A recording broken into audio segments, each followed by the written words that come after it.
Hi, and welcome to Chapter 32, Learning Objective 2, where we're going to take a look at the market for foreign currency exchange. So let's go ahead and jump into this. And the first thing I wanted to do is just to clarify some things to make sure you're on the right track.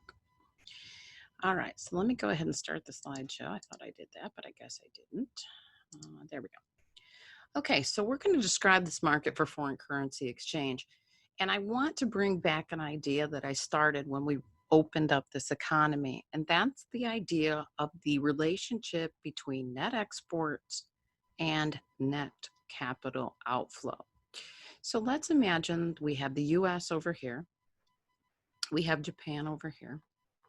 And remember, when we opened this, I said it's not a true idea, but I want you to imagine if the US is selling goods to Japan or exporting, and we know that that is part of the net export side, right? So we're exporting goods to Japan, that those goods are priced in US dollars. Okay? So what Japan is going to have to do over here in its home country is it's going to have to exchange yen to dollars. Okay? It's going to have to go through that process and then send the payment back to the company that it purchased from here in the US. This portion, the lower portion here, let me just put it in a different color to keep it clear. This lower portion here and here becomes the net capital outflow, even though it's coming into the country in this case, right? So this becomes the net capital outflow. And that's why we said they must balance each other, okay? So the market for foreign currency exchange focuses on what's happening here, okay? Now, if we have an import, which is predominantly what the US does, then Japan is selling goods to the US, those goods priced in yen.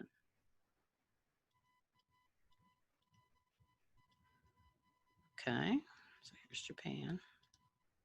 Now the US has to be able to take US dollars and convert them into yen to be able to pay that bill, which is part of the net capital outflow. So when we talk about this, one of the things we'll see is that the amount of net exports over here really kind of drives the amount of demand that we have for foreign currency.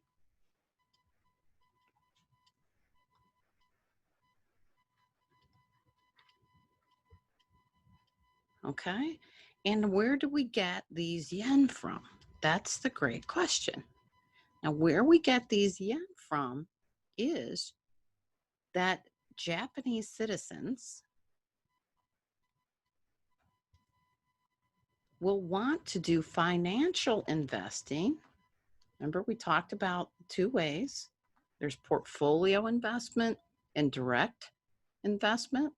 So the Japanese will want to purchase or may want to purchase US financial assets. When they do that, they purchase them in yen, which then gives the US the yen that they need over here to buy their products or their services. Okay. I thought that was kind of important to kind of stop for a second and go, hey, wait a minute, let's make sure we understand that. Okay, so going back, we know that net capital outflow is equal to net exports. This is the physical, the goods and service side of it, and this is the monetary side of it. Okay, so if we have a trade surplus, remember a trade surplus is that we are selling more to other countries than what we're buying. The first example I showed you there. So the sale of goods and services abroad.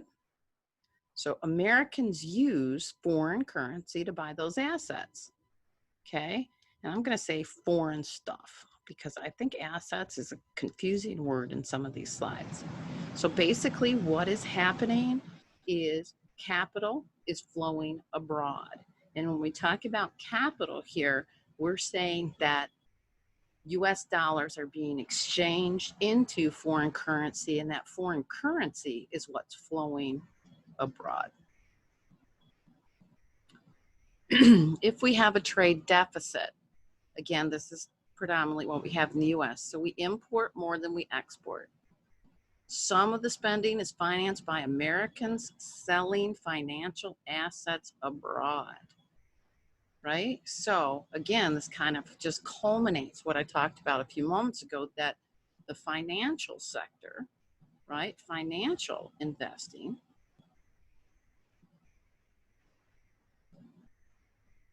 is necessary for net exports, right? So that's where the sources of this stuff comes from. We'll look at it in a graph in just a moment.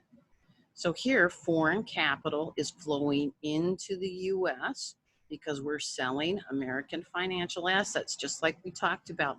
Perhaps the Treasury, the US Treasury has a bond, and they're selling that to a Japanese citizen. That Japanese citizen takes the bond and injects what? Foreign currency into the US market.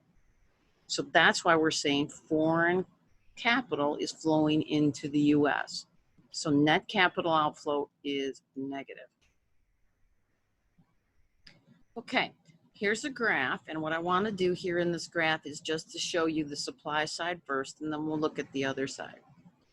So there's only so much foreign currency and so many dollars supplied to buy foreign assets, right? Based upon what is the demand and supply. So here we're going to take a look at the supply of the foreign currency exchange. This is the supply. It is perfectly inelastic, okay? Now, why is it perfectly inelastic? Because it doesn't depend on the real exchange rate, okay? So this is the quantity of US dollars that we have for net capital outflow, okay? Now again, perfectly vertical. Okay, this downward sloping portion right here is the demand. And the demand is the quantity of dollars demanded to buy net exports, right? So the demand for foreign currency exchange comes from the fact that we demand foreign goods. It's downward sloping. Now, what happens when the real exchange rate changes? It makes US goods more expensive in foreign markets.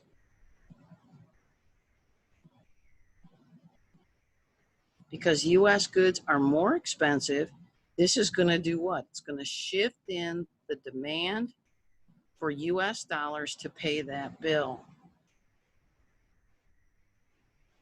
Okay, to D1. Lower real exchange rate's going to push this outward over here. Okay. The equilibrium real exchange rate, again, what is the demand for dollars by foreigners? Okay.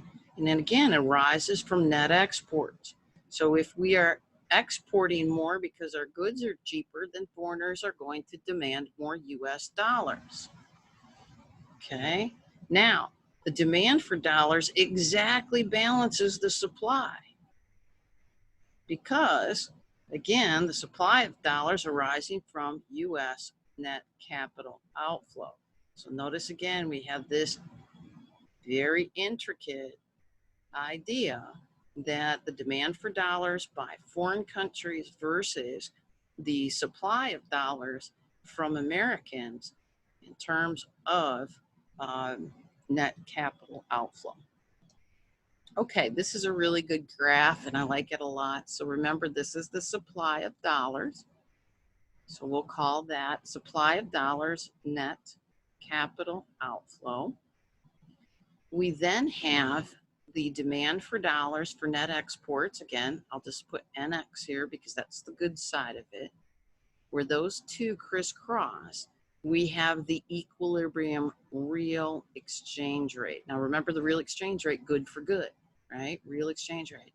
So this is what balances out the real exchange rate is the net capital outflow, the supply of dollars by foreigners that want them. Sorry, I misspoke. The supply of dollars, there we go, wanted to buy for exports. So this is supply for imported goods. Okay. And then the demand for dollars is the quantity of dollars exchanged into foreign currency. Okay. All right. So that's the end of this learning objective. We're actually going to put these 3 learning objectives together, and I think it'll make so much more sense to you once we do that. So hang with me until we get done, excuse me, with 3. And objective 3 brings this all together and kind of shows you exactly what you need to know for chapter 32. Thank you for your time and attention, and I'll see you back in objective 3.